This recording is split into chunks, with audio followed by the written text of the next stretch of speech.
और उपकार। ये 5 ऐसे रत्न हैं, यदि जीव के पास ये रत्न हैं तो जीवन धन्य हो जाता है। और इन्हीं रत्नों की खोज में हम सब हनुमान जी के श्री चरणों में आए हैं। और इन्हीं रत्नों की खोज में चिरंजीव बालेश कुमार गर्ग, वामांग पत्नी मनोरमा गर्ग और उनके सुपुत्र पुनीत गर्ग, वामांग पत्नी कविता गर्ग, पौत्री वर्णिका और पौत्र अर्णव भगवान के श्री चरणों में बैठकर प्रार्थना कर रहे हैं कि हे गोविंद, हे माधव, हे मुरली मनोहर, कृपा करना। हम और आप गोविंद को नंद बाबा के घर भिजवा दिया गया। वसुदेव के घर में लाला का प्राकट्य भयो है, पर आनंद कहां हो रहा है? गोकुल में। ये कथा क्या सिखाती है?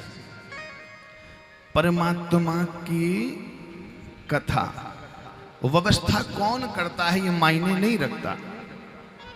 परमात्मा की कथा को कौन करा रहा है ये मायने नहीं रखता। मायने रखता है उसमें आनंद कौन ले रहा है। वसुदेव के घर में प्राकट्य तो हुआ है, लेकिन आनंद नहीं ले पा रहा। वसुदेव कहां है? कारागार में। बंधुओं, यदि हम कथा को आध्यात्मिक दृष्टि से समझें तो वसुदेव आप और हम हैं, लेकिन हम अभी जकड़े हुए हैं। काहे में? सांसारिक तृष्णाओं में। बहुत सारी कामनाएं, बहुत सारी इच्छाओं ने, सांसारिक भोगों ने हमको जकड़ रखा है। तो भगवान हमारे हृदय में प्रकट होकर के भी हमको आनंद नहीं दे पा रहे, क्योंकि हम संसार की बेड़ियों से जकड़े हुए। और आपने कल कथा में सुना कि भगवान को जैसे ही वसुदेव ने उठाया, स्पर्श किया, तो सारे बंधन मुक्त हो गए, सारी बेड़ियां खुल गई। महाराज, ये क्या सिखाता है? मानो भगवान हमसे कहना चाहते हो कि जीव जब जब मेरी ओर बढ़ेगा, तेरा एक एक कदम तेरे मुक्ति के द्वार को खोल देगा। वसुदेव ने जैसे भगवान की ओर हाथ बढ़ाया, हथकड़ियां खुल गई और पुनः गए यशोदा के यहां। जो कहां जन्म किसका हुआ है? वहां जन्म हुआ है माया का। और वसुदेव उस माया को लेकर के आए, और माया जैसे ही जीवन में आती है भैया, वो रोना पीटना शुरू कर देती है। फिर हथकड़ियां बेड़ियां लग गई, पुनः जकड़ गए वसुदेव। ये कथा हमको सिखाती है कि जब जब जीव माया की ओर हाथ बढ़ाएगा, तब तक बंधनों में बंध जाएगा। यदि मुक्त होना है तो माया को मत भजो, मायापति को भजो। क्योंकि यदि मायापति आपके हृदय में बैठ गए तो माया आपके कार्य करेगी, और यदि माया के पीछे भागोगे तो आपका जीवन केवल कोरा संघर्ष होगा, बाकी कुछ नहीं। अब महाराज, नंद बाबा और मां यशोदा के घर में आनंद उत्सव हो रहा है। बाबा को पता चली सुनंदा के द्वारा। सुनंदा है बहन नंद बाबा की, और नंद बाबा ने आज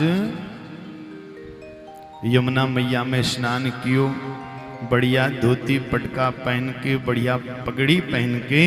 आज तो नंद बाबा हर्ष से फूल गए। और क्या किया नंद बाबा ने? देखो, नंद के घर में आनंद है, इसके बहुत सारे कारण हैं। कारण क्या क्या है भैया? नंद बाबा के घर में जब छोरा भयो तो नंद बाबा ने क्या करी? नंदस्त्वात्मज उत्पन्ने जाता लादो महामना, आहूय विप्रान वेद ज्ञान स्नातः शुचिलंकृतः। आज क्या किया, खुशी में वो अंधा नहीं हो गया,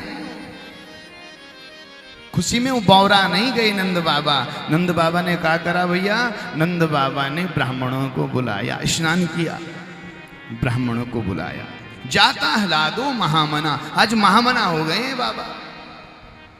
नंद का अर्थ क्या है, आनंदम हर्षम ददाति यस्य स नंदः, जो सबको आनंद हर्ष बांटे, अपने आप ना लूटे, लोगों को बांटे। नंद का अर्थ है यदि खुशी आई है जीवन में तो मैं ही उस खुशी का रस ना भोगूं, सारी दुनिया उस रस को भोगे। और सबको कब मिलेगा, जब हम देने की इच्छा रखेंगे। क्या देना है भैया, तो क्या माल खजाना ही देने से आनंद होगा? नहीं नहीं, दूसरों को सम्मान देना सीखना पड़ेगा। यशोदा का अर्थ क्या है, यशम ददाति इति यशोदा, जो दूसरे को यश प्रदान करे।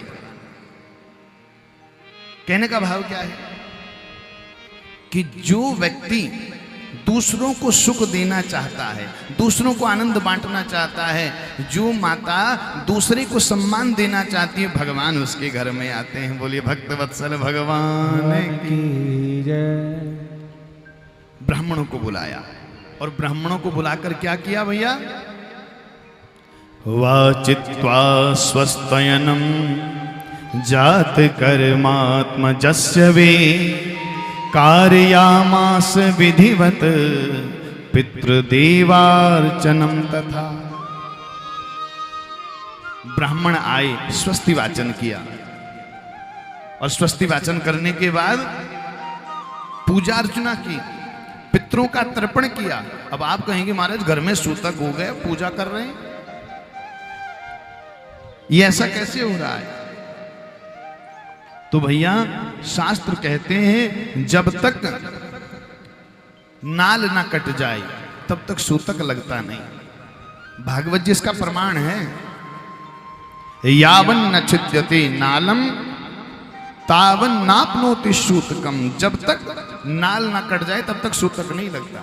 नाल समझते हैं ना, जो मां के गर्भ से जुड़ा होता है, बच्चे की नाभि से। छिन्ने नाले ततः पश्चात सूतकम विधीयते, जब वो नाल काट दिया जाए उसके बाद सूतक लगता है। यही काम किसने किया था? धर्मराज युधिष्ठिर ने भी किया था। जब किसका जन्म हुआ था? परीक्षित का। तो ऐसा ही किया था। अब तो महाराज बड़ी पूजा कराई, और पूजा केवल खाली पूजा नहीं कराई कि पंडित जी को बुला लिया और महाराज उसको दक्षिणा कुछ नहीं दे रहे हैं।